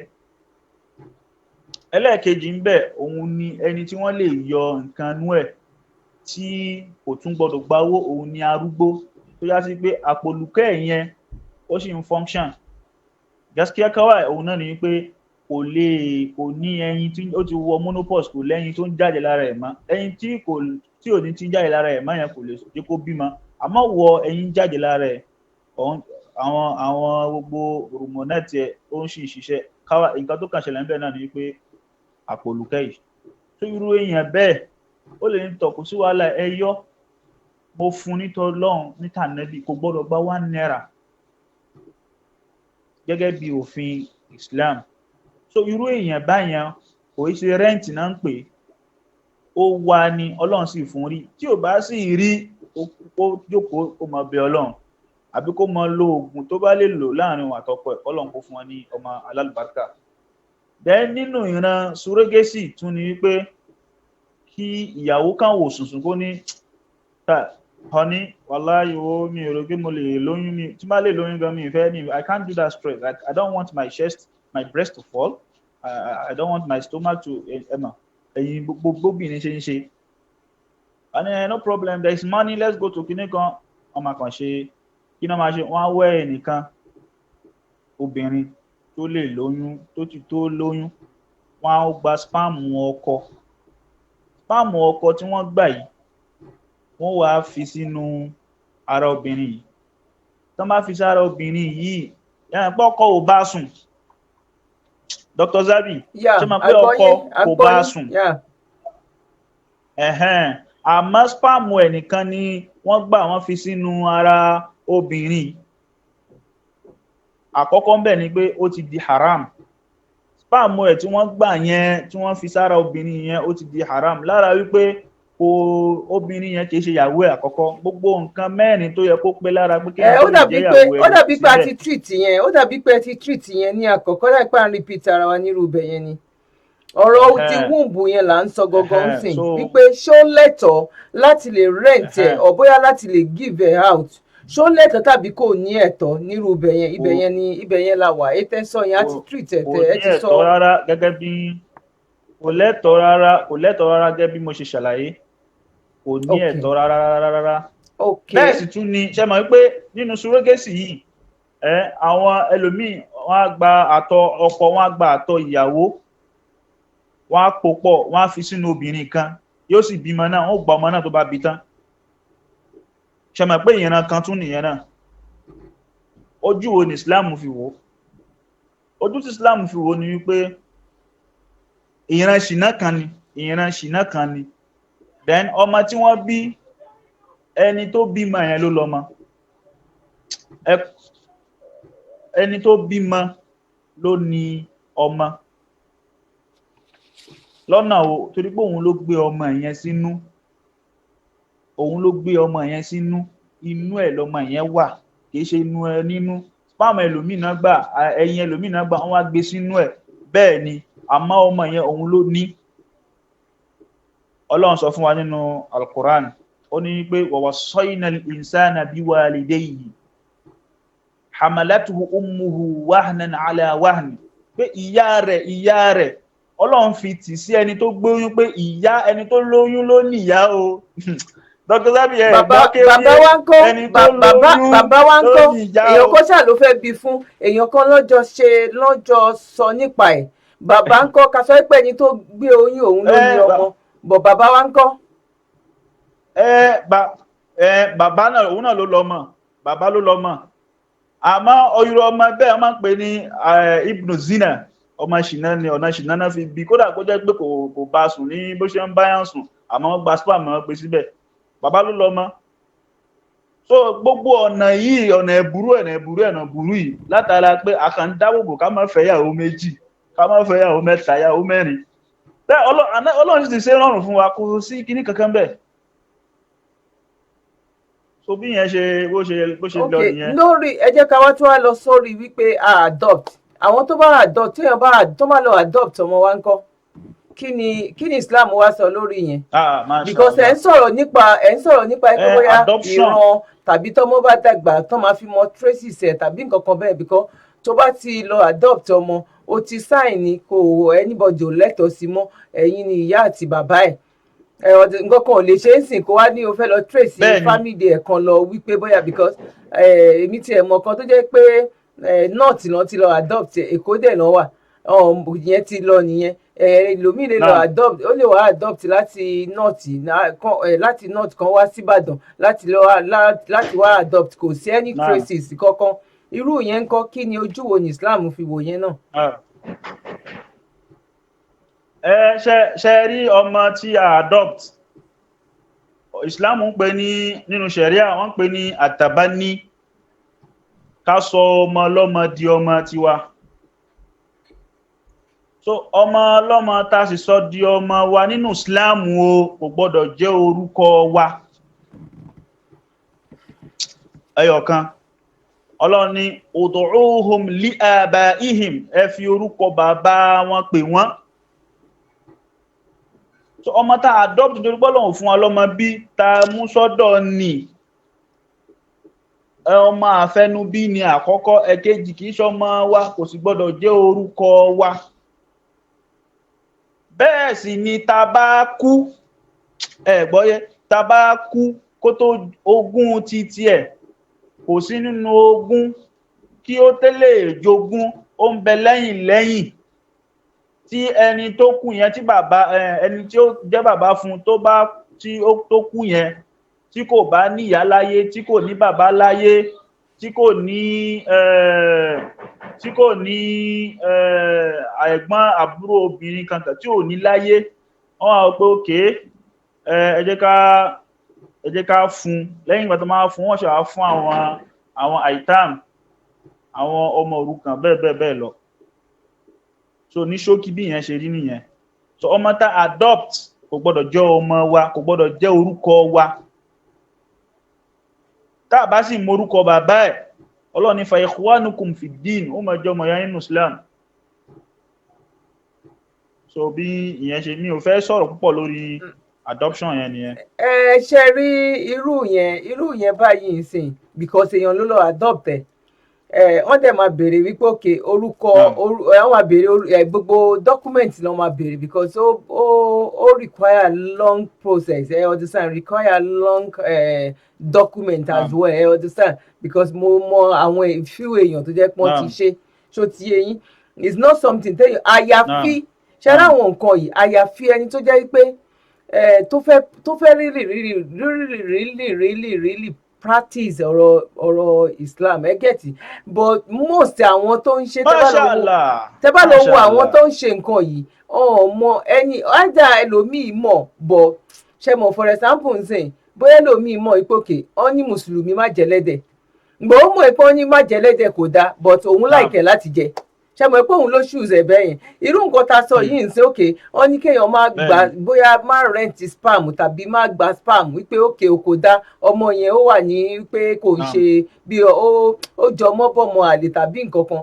bọ̀ torí pé nǹkan tó wù ú lọ́wọ́lọ́wọ́ nígbà yẹn ni ó kàn lè máa wí pé wẹ̀ ìyẹn dẹ̀ kù sáàrin mi àtọ́lọ́run ọlọ́run ló mọ reason tí mo fẹ́ fi ṣe understand ṣẹlẹ̀ mọ́ pẹ́ lómìn náà rèé lórí èyí tẹ́ sọ nípa ọ̀rọ̀ ti àwọn wípé bóyá lòmíì láti má lè jẹ́ kán fẹ́yàwó lé òun tẹ̀rántí ń bẹ̀ yẹn wípé bóyá ti torí ẹ̀ ló ṣe máa fẹ́ try possible best ẹ̀ láti lè máa persuade ọkọ ẹ̀ wípé bóyá kìnnìkan understand ṣe mọ̀ pé ó tún lè wà lọ́dọ̀ ọkùnrin míì náà tó máa jẹ́ pòkè kò tiẹ̀ sí lọ́dọ̀ obìnrin ọkùnrin míì náà kò ní láníyàn wípé bóyá òun fẹ́ lọ fẹ́yàwó kejì understand nǹkan tí mò ń sọ òun náà fẹ́ dúró tìyàwó yẹn pé káwọn try káwọn understand sí pé káwọn ṣáà try possible best àwọn láti lè jẹ́ pé bóyá káwọn wọ́n dàbí irú ẹlòmíì náà ni tó jẹ́ pé bóyá obìnrin ló ń wá gbogbo ọmọ tó bí ọkùnrin ni tàbọ́kùnrin ló ń wá tó máa ti torí ẹ̀ lóun fẹ́ lọ fẹ́yàwó òun fẹ́ lọ fẹ́yàwó whereas problem tó níyẹn ara ẹ̀ ló wà not ara obìnrin ló wà ó lè lọ fóbìnrin míì sí tó jẹ́ pé ọkùnrin náà ló tún máa bí fún ó tún máa fẹ́ lómi ọkùnrin náà ló máa wíwá láti obìnrin lóhùn wípé kóhun tiẹ̀ bí ò bá tiẹ̀ jó obìnrin ẹyọ kan kóhun tiẹ̀ ni but ìyẹn ò dé affect most èyí tó affect jù ní pé ọkùnrin tó máa lóhùn wá ọkùnrin òun wà àròlé òun ṣàǹwọ́ ẹlòmíì gan lè ti fẹ́ yàwó mẹ́fà gan at the end of the day gan kò ní padà wá padà níyàwó yẹn kò ní padà ní obìnrin. Allahu Akbar. títorí àwọn kinní yẹn ó wọnú ara wọn. ṣe rí àwọn kan wọ̀nyí gẹ́gẹ́ bí òfin Islam tí Islam sọ yìí oníwà àwọn kan tí mo ṣàlàyé yìí ẹni tó ń wá ọmọbìnrin ó ṣe rí ká ní àwa mùsùlùmí ká ní àmọ́ ẹ̀sìn wa a sì tẹ̀lé àwọn òfin Kùránì dáadáa àti tí Kùránì sọ kò bá máa nífọ̀kànbalẹ̀ púpọ̀ àwọn alábájẹ́ tó nífọ̀kànbalẹ̀ jù láyé ẹni tó ń bímọ àkọ́kọ́ obìnrin ìkejì obìnrin ìkẹta obìnrin ìkẹrin obìnrin kí ló tún wá kiri kò mọ̀ pé òun fi jọ ànẹ́bì kan ni ẹni tó sì ń wọ tó ń bímọ obìnrin tó ń bímọ ọkùnrin kò mọ̀ pé òun fi jọ ànẹ́bì kan ni so Ọlọ́run ló pin bẹ́ẹ̀ Ọlọ́run dẹ̀ sì sọ́nu Kùránì ó ní yahabu liman yasha'u inatha tó bá wù òun Ọlọ́run òun á fún ẹlòmí òun á kàn ju obìnrin lùpì ó yá máa bímọ obìnrin lọ tálíkì yá mọ́ fi kódà kọ́ bá gbogbo obìnrin sùn láyé obìnrin lọ́mọ bí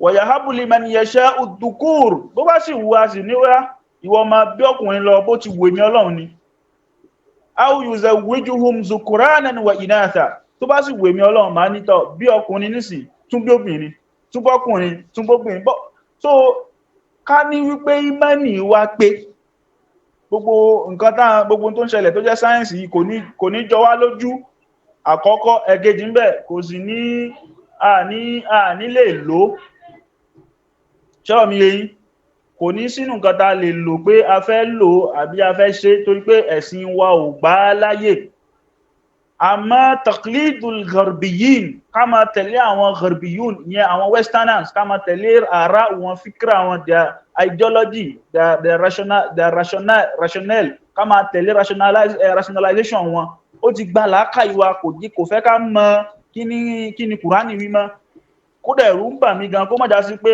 àsìkò tọ́lọ́run bá ń sọ lóde pé àsìkò tí Kùránì ó kàn wà bẹ́ẹ̀ ni gbogbo tí ń jẹ́ Kùránì ò ní wúlò mọ́ yóò kàn jẹ́ pé ojú ewé rẹ̀ nìkan ni ó wà ń bẹ̀ àǹfààní bẹ̀ ìmọ̀ bẹ̀ ìtumọ̀ bẹ̀ gbogbo ẹ̀ tún kó àtòfin bẹ̀ ẹ̀rù ń bà mí kó mẹ́rin pásítọ̀ náà ti ń ṣe súnmọ́. mọ̀ pé ẹ sọ nǹkan kan nígbà tá a bẹ̀rẹ̀ tẹ́ fi sọ wípé no lọ́wọ́ àárín méjì wípé bóyá bíi kádàrá tàbí tá à ń sọ̀rọ̀ nípa kádàrá pé àwọn kádàrá kan wà tó jẹ́ pé kádàrá ni is not pé bóyá fọwọ́fà tàbí bóyá anything for example sí pé bóyá ẹni tán ti bí lọ́kùnrin tó jẹ́ pé nǹkan ọkùnrin wà ń bẹ̀ tán bí lóbìnrin tí nǹkan obìnrin wà ń bẹ̀ wípé yẹn ti wà ṣe mọ̀ pé gbogbo yẹn ń sìn ṣe mọ̀ pé ó ti yí padà ṣe mọ̀ pé láyé ta wà yìí sìn ó ti dé wípé ọkùnrin tó bá ń wọ̀n ẹ́ láti di obìnrin sìn within 6 months ó máa di obìnrin pẹ̀lú ohun gan. ó wà nù kùránì. ok Dr. Zabi ó wà nù kùránì. èṣù ló ṣàdéhùn fọ́lọ́run ó ní wala udillanahum èmi èṣù ń sọ wọn nù wala umanniyannahum ń sì sọ etí wọn di wọ́n kọ etí ikún sí ìwọ Ọlọ́run wala yughayyiranna khalqallah wọ́n sì máa yí ẹ̀dá Ọlọ́run ìdẹ́dá Ọlọ́run padà níbi tẹ́mi èṣù tí wọ́n dé ṣẹ́rí tọ́pìkì kan ni ṣọ́rọ̀ mi yẹn èmi èṣù bó ṣe jẹ́ nìyẹn dókítà. ok Ọlọ́run á ṣe dáadáa fún wa ẹ ṣé gan ni ṣé àwọn nǹkan kan wà tẹ́ fẹ́ fi bá wa kún ni tàbí a ti wà òkè bẹ́ẹ̀ yẹn ká fi ṣe ní ṣókí lọ kí lẹ́wí. àwọn kankan bẹ tí mo fẹ́ fi kún. ok mọ́ṣálà ó yá ẹ tètè bá wa fi kún mi fẹ́ ká lójú wọn náà wà lọ ó dàbí pa ti lówó náà wà yá ẹ bá wa fi kún báyìí. tá bá lọ wo ìtàn Ànábì Zakariya nígbà tí kò rọ́mọ bí tọ́lọ́run wá sọ fún pé ó bímọ ó wá ń sọ fọ́lọ́run pé anna yakunu li gulam bó ní ṣe bímọ wa kanat imra'ati aqira ìyàwó mi ti wọ menopause wa qad balagtu min al-kibari itiya èmi gan mo ti wọ endopause so báwo ni mo ṣe lè rọ́mọ bí kò possible àtọ̀ mi gan ti lẹ̀ qala kadhalika qala rabbuka huwa alayya hayyin ó ní bọ́lọ́wọ́n bá rẹ̀ ti fẹ́ nìyẹn Ọlọ́hun sì rọrùn bọ́lọ́wọ́n bá kó ṣe bẹ́ẹ̀ wa qad khalaqtuka min qabl èmi Ọlọ́hun bá ṣe bẹ́ẹ̀ mo dá ẹ tẹ́lẹ̀ láti tẹ́kọ́ tó di nǹkan gbàtọ́ di nǹkan èmi mo dẹ́ nígbàtọ́ wà látọ̀ nígbàtọ́ di egungun nígbàtọ́ di bá ṣe ẹran nígbàtọ́ di èèyàn nígbàtọ́ dọkùnrin tó dóbìnrin ìbẹ́mi Ọlọ́run ni walam taku shay'a jẹ́ nǹkan kan gbà yẹn gan ìṣà náà bí Ọlọ́run gbàtọ́ dáyé tán lèmi Ọlọ́run wá ṣe ẹlẹ́ṣà qala rabbi ij'al li aya nígbàtọ́ rú lójú tán ó ní Ọlọ́run ṣe fún mi ní àwọn àmì kan qala ayatuka alla tukallima an-nasa thalathata sawiyya ó ní tọ́ Ọlọ́run sì fún lésì pé tọ́ àwọn àmì tí ó máa bẹ fún ẹ náà ni pé má bá ẹnì kankan sọ̀rọ̀ fún ijọ́ mẹ́ta gbàwẹ̀ má sọ̀rọ̀ fún ijọ́ mẹ́ta tó bá ti gbàwẹ̀ nì lẹ́yìn ìgbà náà ó wá rí nǹkan kan tí ó ṣẹlẹ̀ so advice mi fún gbogbo àwa tí à ń wá ọmọ òun ni pé ká dúró ti Ọlọ́run wa'tasimu bihablillah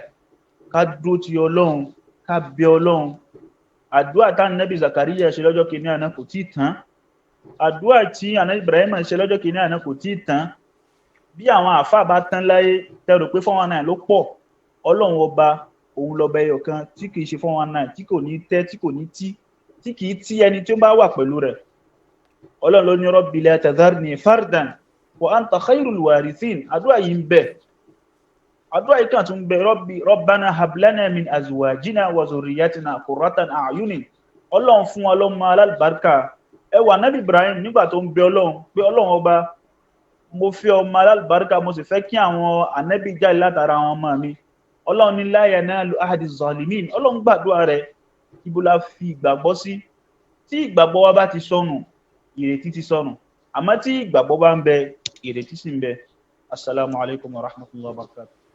wa alaikum salam wa rahmatullahi wa barakatuh alhamdulillahi rabbil alamin adúpẹ́ lọ́dọ̀ Ọlọ́run ọba lórí ètò ẹ̀rọ abáwa sọ ìṣókí òun ní ọbẹ̀ oge ó yé wa kí Ọlọ́run tún wá fi ọ̀rọ̀ ẹ̀kọ́ lọ́run túbọ̀ fi rọ̀ wá lọ́rùn torí pé gbà míì wà kí ló máa ń fà á ẹlòmíì tó máa ní ó lọ ṣògùn owó wọ́n ní tó bá dúró de Ọlọ́run tówó yẹn tó bá padà lówó yẹn tó bá dúró de Ọlọ́run ó ì máa padà dolówó nìyẹn àìmọye lòmíì náà tó lóun lọ ṣògùn owó tó máa jẹ́ pàṣírí ẹ̀ máa tú ni tó máa bá níbi tó ti ń fi búrẹ́dì kó ìgbẹ́jẹ that means ó ti wà nínú kinní ẹ̀ náà nìyẹn náà bẹ́ẹ̀ náà ló ṣe jẹ́ ṣe mọ̀ pé nǹkan kan ló máa ń léèyàn bá nǹkan kan àìmọye lòmíì náà tó jẹ́ wípé alára ẹran dẹ̀ ni wá, èèyàn ni wá, a lè fira wa wé àwọn ànábì gan débi pé a fẹ́ débi ọlọ́run gan. Ṣé mọ̀ wípé nǹkan táwa lè mú mọ́ra àṣeyàn àwọn ànábì gan a lè súnmọ́ wọn ṣá lórí nǹkan tí mo fẹ́ sọ ni pé ẹlòmíì lè ti ṣe prayer, ẹlòmíì náà lè ti lo àgbo, ẹlòmíì lè ti ṣe gbogbo so many things tó máa ti ṣe tó máa jẹ́ pé at the end of the day á wò pé bóyá hope òun nìyẹn. Ẹ wo ìgbà tá a wà yìí ń sìn, ẹ wo ìgbà tí àwọn gbogbo ayé àwọn ànábì wa bóyá how many centuries ìgbígbà fọ́lọ́run ó pọ̀ ń gbà yẹn ju ayé tá a wà yìí lọ. Ayé tá a wà yìí ń sìn òun ló ń pè ní wípé bó bá ṣe rí kó rí wọ́n dẹ̀ kàn máa ń pòwe kan wípé bó ṣe gbà ti kú mi ìmọ̀ bó ṣe ń pòwe yẹn bóyá bó ṣe rí lórí. bó bá ti lè kó rí ibìkan ṣáà já sí. yà ṣé mọ̀ àwọn ẹlòmíì ti wò wípé ṣé màá wà nílé ọmọ ẹni yìí mi ò wá ní bímọ, ẹlòmíì máa títí torí ìtara yẹn náà wípé òkè. Dr. Zabi naam.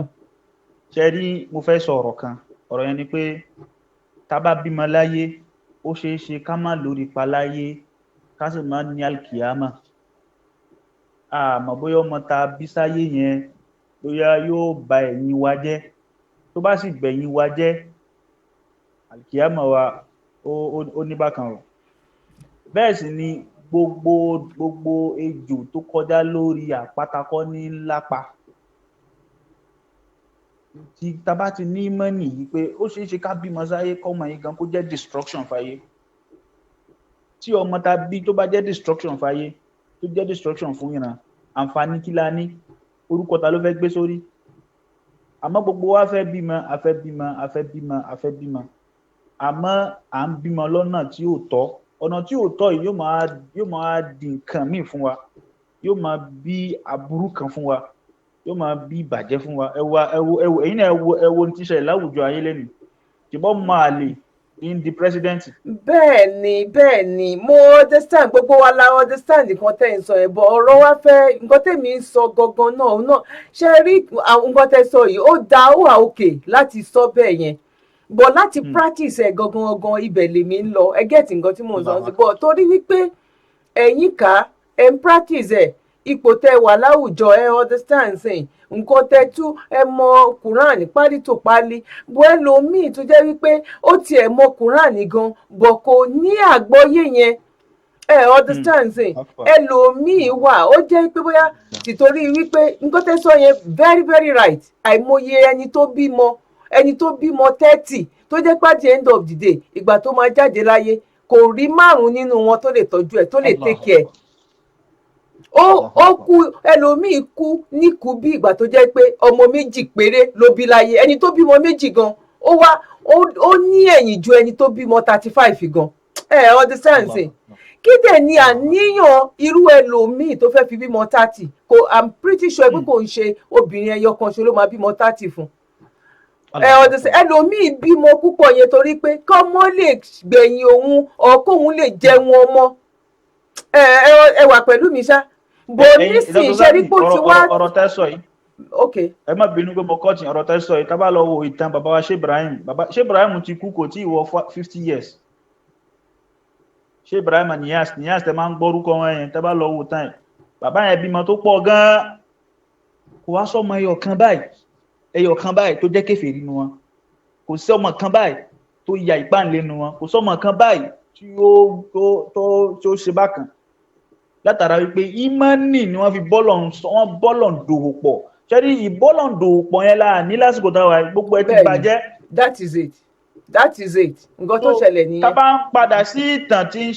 padà sí ìtàn sí àwọn nǹkan tó ń ṣẹlẹ̀ ní tá bá ń tẹ̀lé gbogbo àfáàní man sára aláàtọ̀kól kọ́dízáhábá tí arúbábòhò kó ló man sára aláàdárбин wàsọ́l má sọ pé ẹnìkan ò lè débẹ̀ mọ́ ṣáàdámọ̀ ti lọ ẹnìkan ò lè dàbí ṣáàdámọ̀ mọ́ irọ́ o ẹgbẹ̀rún ṣáàdámọ̀ tọ́lọ́hun tún gbé wá tó ti wà gan táàtì rí bóyá táàtì rí táàtì mọ̀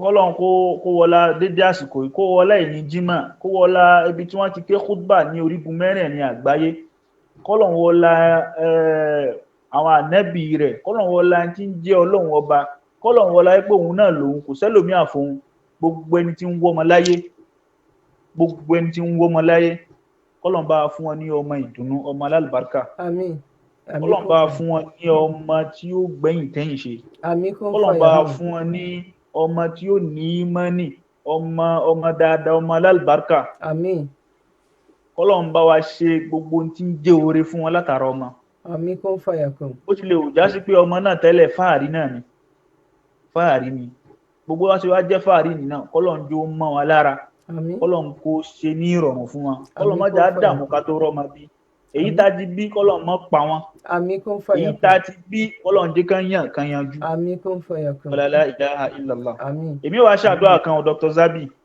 gbogbo ẹni tó ń wò mí láyé gbogbo ibikíbi tá a bá wà ká tẹ́ ká fi ọkàn wa ká so ọkàn wa pọ̀ mọ́ Ọlọ́run kọ́lọ́n wọlá alẹ́ yìí àṣálẹ́ tá a wáyé kọ́lọ́n wọlá àwọn ànábì Ọlọ́run kọ́lọ́n wọlá àwọn wòlíì Ọlọ́run kọ́lọ́n wọlá bàbá wa Sheikh Adam bàbá wa Sheikh Abdulsalam kọ́lọ́n wọlá bàbá wa Sheikh Ibrahim ya Sheikh Ibrahim Tijani gbogbo wòlíì pátápátá tá a mọ̀ Sheikh Abdulkadiri gbogbo wọn pátápátá ilahi namatil uyun wa gharratin nujum wa anta al-hayyul qayyum la ta'khudhuka sinatun wala nawm إلهي غلقت الملوك والأغنياء أبوابهم وأنت بابك مفتوح للسائلين فيها نحن عبادك الفقيرون الواقفون ببابك فلا تردنا خائبا مطرودا فلا تردنا خائبا مطرودا ولا تردنا خائبا مطرودا اللهم صل على محمد وسلم اللهم صل على سيدنا محمد الفاتح لما أغلق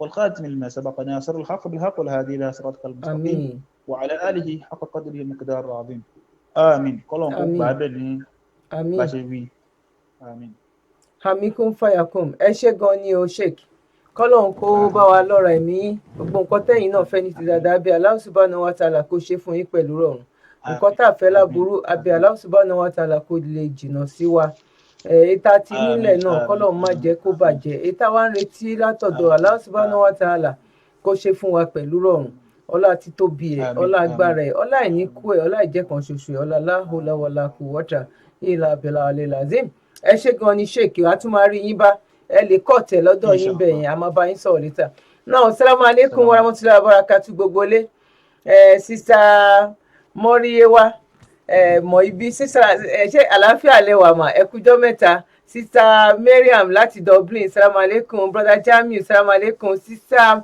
Monsurat láti Spain nìkan nìyẹn tàbí Holland assalamu alaikum my sister abẹ́ ọlọ́wọ́ Allah subhanahu wa ta'ala kó ṣe dáadáa fún gbogbo wa níwọ̀nba ìta gbọ́ yìí náà sísá Shukuro láti Australia salamu alaikum sísá Shukuro gbogbo wa pátápátá ni mo kí ẹ̀yin tẹ́ máa wò ó létà tẹ́ báyìí tí follow wa ẹ jẹ́ ká tẹ follow ẹ jẹ́ ká tẹ like lórí page wa so that anytime tá a bá ní any activities tá a bá ń ṣe á lè máa fún yín ní notification ẹ̀yin tẹ́ bá dẹ̀ ti share náà please ẹ jẹ́ ká share ó wà very very important kò ń ṣe fún ó lè má jẹ́ fún wọ ó lè má jẹ́ fèmí bọ́ fún ẹlòmíì tó máa jókòó tó máa rọra farabalẹ̀ rọra gbọ́ níwọ̀nba ṣókì tó máa gé ní kankan bẹ̀ òun la ṣe máa ń lọgun pé please share torí pé kí ni kò sí ìmọ̀ kankan tó waste kò sí mọ̀ kò dẹ̀ sẹ́ni tó mọ̀ tán ibi tí wọ́n bá sẹ́pà mú mọ gbọ́ everything about ẹni tí ò bá ti mọ̀ tí ò mọ̀ tó ẹ tó dẹ̀ jẹ́ wípé àǹfààní ní Facebook yìí ló jẹ́ fún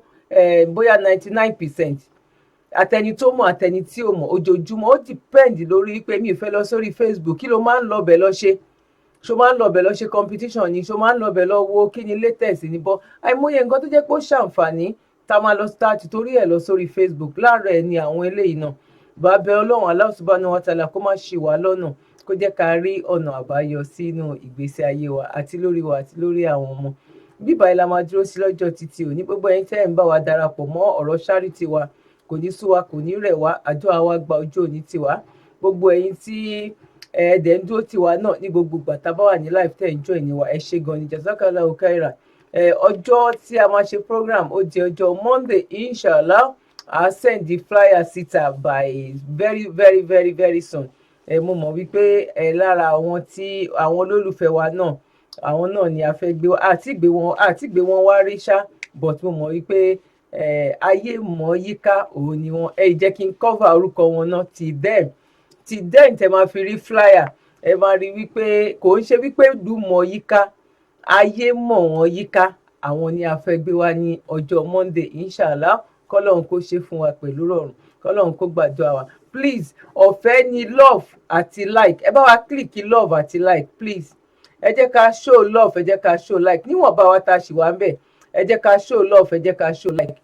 Ẹ̀yin tẹ́ bá dẹ̀ jẹ́ pé bóyá ẹ ní any topic tẹ́ fẹ́ ká treat, WhatsApp number wa ó wà ń bẹ̀, WhatsApp number studio wà ń bẹ̀. Ẹ lè send message anytime wípé ẹ like pé ká treat topic báyìí. Kẹ́ send topic yẹn sí wa so that a lè wo ṣé ìta ti treat tẹ́lẹ̀ ni, or bóyá because ìmí ìwà tá ti treat tá tún fẹ́ retreat náà. Inshallah kọ́lọ́run kó má dojú àdúrà tiwa. Ibi báyìí la máa dúró sí lọ́jọ́ tèmi. Gbogbo ẹ̀yin tẹ́ bá ti follow wa lórí Facebook, ẹ jẹ́ ká tẹ like, ẹ jẹ́ ká tẹ follow. Ẹ̀yin tẹ́ bá ti lọ subscribe pẹ̀lú YouTube channel wa náà, please ẹ jẹ́ ká do so that ẹ máa rí àwọn gbogbo àwọn nǹkan tá a ti ṣe sí látẹ̀yìnwá. Kọ́lọ́run kó má fi nǹkan tí a ní àtèyí tí a tún bẹ̀rẹ̀ lọ́wọ́ Ọlọ́run, kọ́lọ́run má fi ní wá lára. Kọ́lọ́run kó ṣe wá ní pẹ̀lẹ́pẹ̀lẹ́, kọ́lọ́run má jẹ́ àṣìwí, kọ́lọ́run má jẹ́ àṣìsọ, kọ́lọ́run má jẹ́ àṣìṣe. Ihdina siratal mustaqim, afinimọ̀nà lọ́lọ́run. Abẹ́ Allah subhanahu wa ta'ala kó fi wá mọ̀nà lọ síbi tí Ọlọ́run Allah subhanahu wa ta'ala tó yọ́nú sí. Bí báyìí la máa dúró sí lọ́jọ́ títí òní. Assalamu alaikum wa rahmatullahi wa barakatuh. Jazakallahu khairan. Subhanaka Allahumma wa bihamdik. Wa ashhadu an la ilaha illa anta astaghfiruka wa atubu ilayk. Subhana rabbika rabbil izzati amma yasifun. Wassalamu alal mursalin walhamdulillahi rabbil alamin. Assalamu alaikum wa rahmatullahi wa barakatuh. One love gbogbo lé o.